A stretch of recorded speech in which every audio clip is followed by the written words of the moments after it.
Este video corresponde a la segunda parte de la clase del 29 de junio de inglés para la licenciatura en enfermería sede Ágil.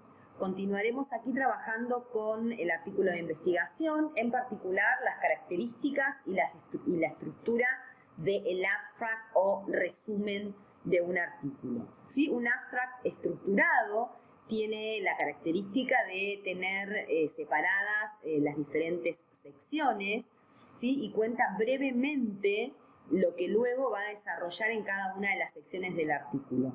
¿Sí? Las secciones son aims and objectives, es decir, los objetivos del estudio, el background, es decir, los antecedentes, la introducción, lo que se sabe hasta el momento, el diseño y los métodos del artículo.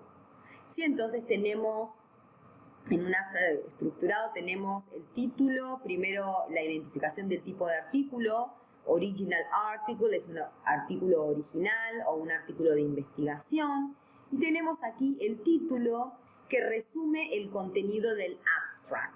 Es importante tener cuidado con el orden de las palabras, ya que los títulos condensan mucha información en forma de frase. Puede ser una frase o varias frases nominales largas con pre y post modificación. ¿Sí? Entonces, volvamos para atrás. Entonces, tenemos que tener cuidado al momento de leer. Sí, en este caso estamos hablando de la evaluación de la actividad física para pacientes. Community dwelling quiere decir que viven en la comunidad con hipertensión. La evaluación de la actividad física para pacientes con hipertensión que viven en la comunidad también podría haber sido una lectura.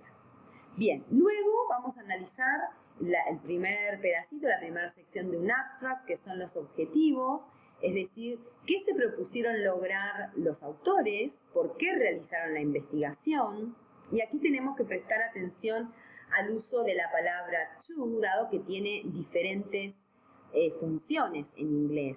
Sí, a veces to indica o se traduce como a o hacia, cuando indica destino o dirección.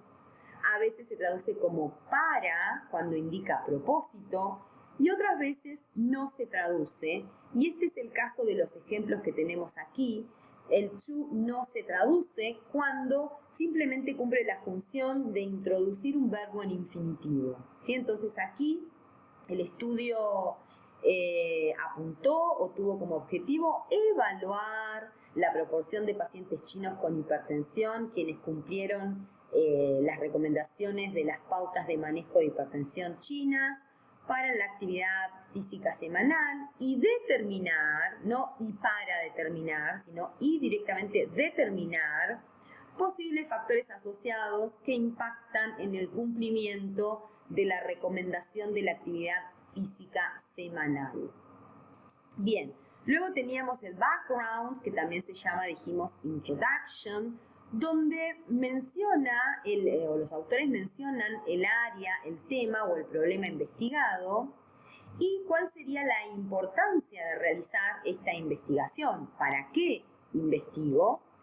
Y finalmente, la brecha en el conocimiento, que en inglés se dice gap, que es justamente lo que estos investigadores van a investigar porque no se sabe.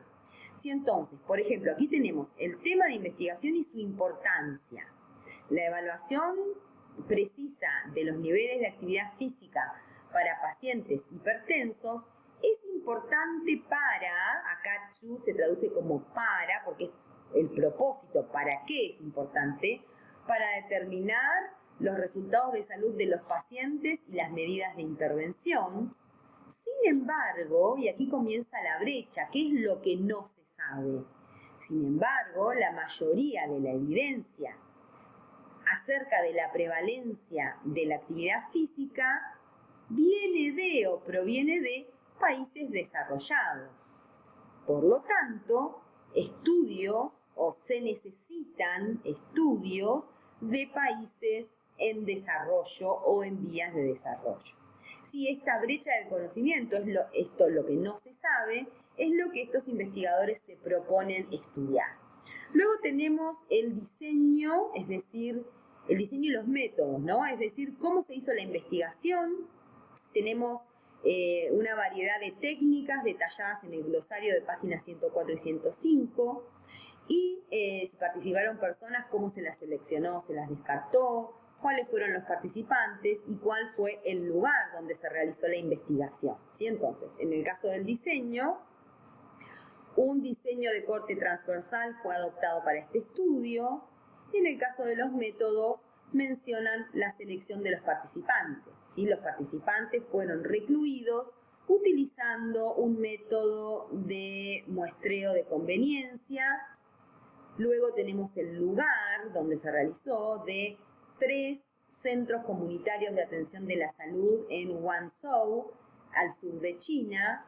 ¿Sí? Y tenemos también la técnica de recolección de datos. Los datos fueron recolectados utilizando cuestionarios autorreportados o autoinformados.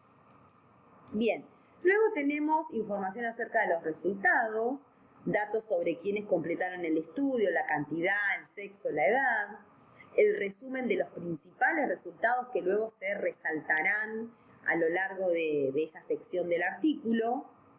Podemos encontrar comparaciones, dado que estos, digamos, una breve reseña de los resultados finales o de los hallazgos finales. ¿Sí? Entonces, tenemos que tener cuidado de no confundir con los participantes seleccionados. ¿Sí? Aquí habla de 276, es decir, el 58,6% de los pacientes hipertensos en el estudio, ¿sí? No hacían actividad física suficiente. ¿Sí? Pero estos no son los participantes seleccionados, sino el porcentaje. Luego tenemos las conclusiones que responden a la pregunta de investigación, es decir, a los objetivos planteados, y lo que se hace aquí es interpretar los resultados, ¿sí? De los datos numéricos obtenidos, de los resultados, ¿qué puedo concluir? ¿Qué puedo interpretar? ¿Sí? Entonces, ¿cómo se responde la pregunta de investigación? Recordemos que la pregunta era evaluar la proporción de pacientes chinos que cumplían con las recomendaciones y los posibles factores asociados que impactan sobre el cumplimiento. ¿Sí? Pacientes chinos hipertensos que cumplen con las recomendaciones de actividad física. Y aquí tenemos en las conclusiones pacientes chinos hipertensos que cumplen con las recomendaciones de actividad física. La conclusión es que nuestros resultados demostraron que el número de pacientes hipertensos chinos que cumplen con las recomendaciones de actividad física semanal es subóptimo, ¿sí? No es óptimo. Esos son los resultados, la respuesta a la pregunta de la investigación. En cuanto a los factores que afectan dicho cumplimiento, que era el segundo objetivo, ¿sí? Tenemos aquí que la edad, el estado de empleo, la presión sanguínea, la salud autoevaluada o autocalificada y las complicaciones relacionadas a la hipertensión estuvieron asociadas con el cumplimiento de las recomendaciones de actividad física semanal. ¿Sí? Entonces aquí vemos que las preguntas que los investigadores se hicieron en la sección de objetivos se responden en la sección de conclusiones. Bien. Luego tenemos la relevancia para la práctica clínica, es decir, cuáles son las implicancias para la práctica profesional, cómo puede la investigación ayudar a los profesionales. A veces realiza sugerencias para mejorar la práctica y puede también sugerir nuevas investigaciones.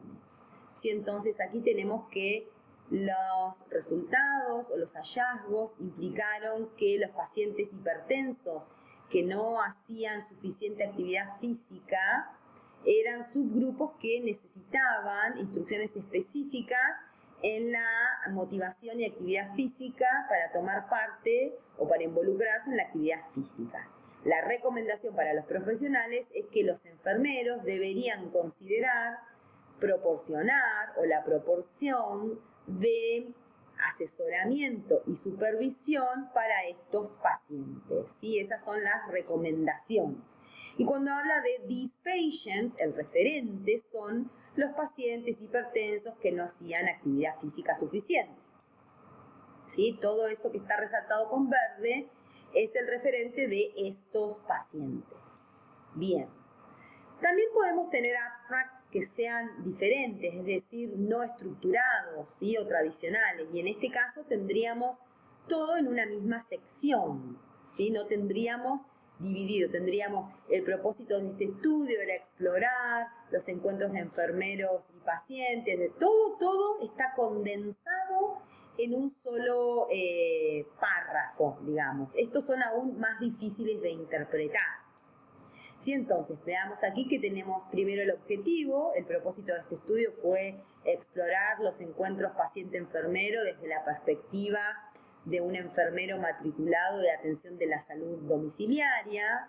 Sí, luego tenemos el método.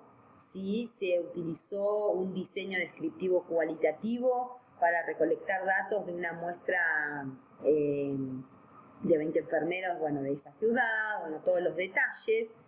Sí, luego tenemos los resultados y la conclusión, ¿sí? 4 temas y un tema interconectado emergieron de los datos, bueno, y aquí tiene, ¿sí? Cuáles fueron estos temas, ¿no? Bueno, el lenguaje objetivo, etc. Sí, todos estos son los resultados y la conclusión. Bien, finalmente, para despedirnos, ¿sí? Para desearles unas felices vacaciones, les recordamos que las actividades de tarea están asignadas en el video de la primera parte de la clase, en el video número 1. Tienen que traducir los títulos de página 40 y resolver la actividad de términos académicos de la página 104 y 105. ¿Sí? Luego se pueden autocorregir con las respuestas que subiremos en un PDF.